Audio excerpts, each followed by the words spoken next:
So what's up everybody, Black Clover 322 spoilers out, and this chapter is so hype. I swear I say this every week, but this chapter is really good. I did not expect anything that happened in this chapter, which is a good thing. I'm always happy when I'm wrong on predictions because that means Tabata did something unexpected. We got to see somebody that we didn't expect to get back up. I'm really excited for this. Also, Nacht threw himself back into this fight. So let's get into these hype Black Clover 322 spoilers.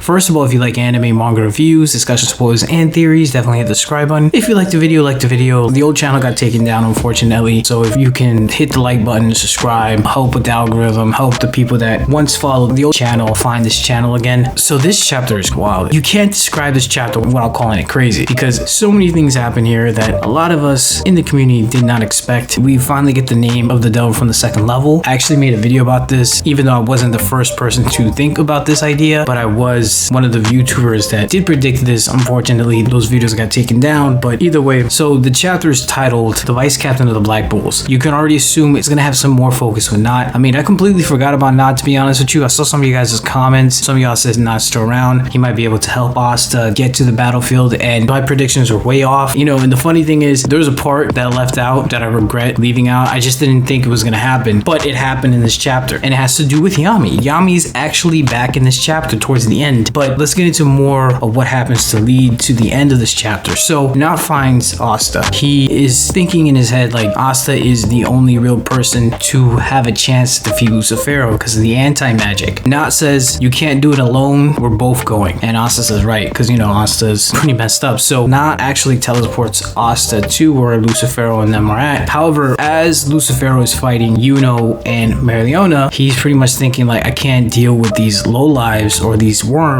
I need to beat up that brat ASAP, which is really interesting to me because how Lucifero was looking down on Asta while he was beating him to a pulp. He really wanted to let it seem that Asta is nothing, that he's worthless. But with this inner dialogue that Lucifero is having, he realizes that Asta not only is a threat, but he is somebody to acknowledge. So far from what has been translated, I have to wait until the officials or fan translations are out, but so far it looks like what Lucifero said to Asta, that he's nothing, might be just Lucifero's ego coming in place because of Asta being a threat, and he is a king. Kings don't really feel threatened as much, especially in his position. As Lucifero is dealing with Yuno and Mariona, he screams the devil from the second level's name, which is Adramalik. Another thing that's interesting about this, I've been saying this in other videos, and Adramalik just seems very aloof. He seems like he doesn't care. I said this before, that the devils from the Trio Cliff-Off don't seem to respect Lucifero as you would think. I honestly thought they will respect him a lot more because we seen Magicula, she was hiding things from Lucifero, so she was kind of backstabbing him the whole time. Even though they're devils, you can kind of expect that, but there's still a level of disrespect on Magicula's side for trying to get into the real world and only herself. And now with Adramalik, who obviously knows Lucifero's the king, but he doesn't want to fight in Lucifero's fight because he feels like he's having too much fun watching. So to me, this 100% shows that devils in the Trio Cliff-Off, excluding the twin devils from the first level, don't have as much respect for Lucifero. Only low tier devils can be controlled. Why do high tier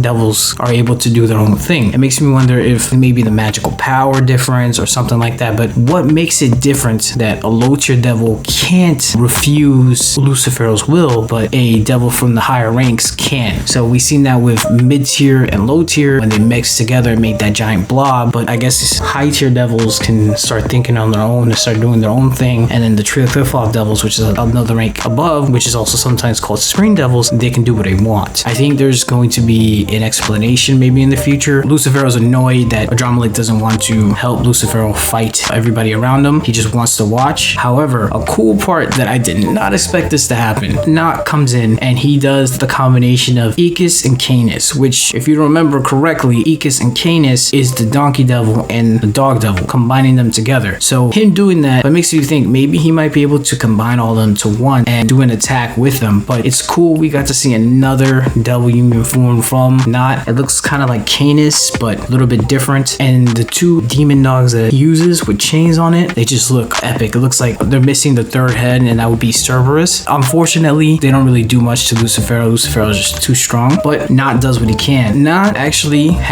came to the conclusion that he doesn't mind dying. This is why the chapter is really about him. He is literally sacrificing himself for Asta at this point, because you do see Asta go on the strike with the demon slasher katana. He goes to attack Lucifero, but it looks like it doesn't go through. In order for Asta to survive, Nacht's willing to sacrifice himself for Asta, and Lucifero is just about to attack Nacht, but really aiming for Asta. Yami comes in. Yami and William Vengeance come in and save the day. I honestly didn't think they were going to get back into this battle. I thought they were just that messed up, but looks like they had enough time to rest and relax. And also looks like Yami doesn't have any of the dark marks that he had when he first came out of the Trickliff ritual. So it looks like Yami might be close enough to full health. Somebody most likely healed him. The cool thing is that Yami now has a katana made out of wood. I think that's epic. Obviously, William used his world tree magic to make Yami a katana. That wooden katana actually blocks Lucifero's attack. So you have Nacht, Yami, William Vengeance, Asta all together. That is beyond epic. And there's actually a dialogue between Nacht and Yami. Yami pretty much says to Nacht, "What are you doing here? It's been a long time since we meet." I like how Tabata did this. I did not expect this to happen this chapter, but another death flag chapter for Nacht. And honestly, he's willing to give up his life a lot, and it's very noble. But it's like, Tabata, are you really setting up for Nacht's death at this point? Because we've been getting chapters where it just seemed like you're putting a lot of death flags on Nacht. So I wouldn't be surprised if Nacht dies sometime in the future. If he were to die, he would be happy that he gets to be with his brother again. And I think they're going to have like some type of reunion. And I think that's going to be like the end of Nacht's story arc. That's just in my opinion. I know you guys love Nacht, but the way Tabata is writing Nacht, it just seems like the story might go that route in the future. But yeah, that's all I have to say about the spoilers. Let me know what you think about the spoilers. Do you like that Yami and William Vengeance are back into the battlefield? Do you think Asta's going to be able to get healed a little bit more? Or do you think he's just going to be that messed up throughout the whole entire battle? Do you like the fact that Yami now has a katana made out of wood? Nacht's constantly trying to sacrifice himself. Do you think that this is going to lead to Nacht actually dying in the future? Are you excited for Yami's dialogue with Asta? Like if you liked the video, comment, subscribe, and I'm out of here.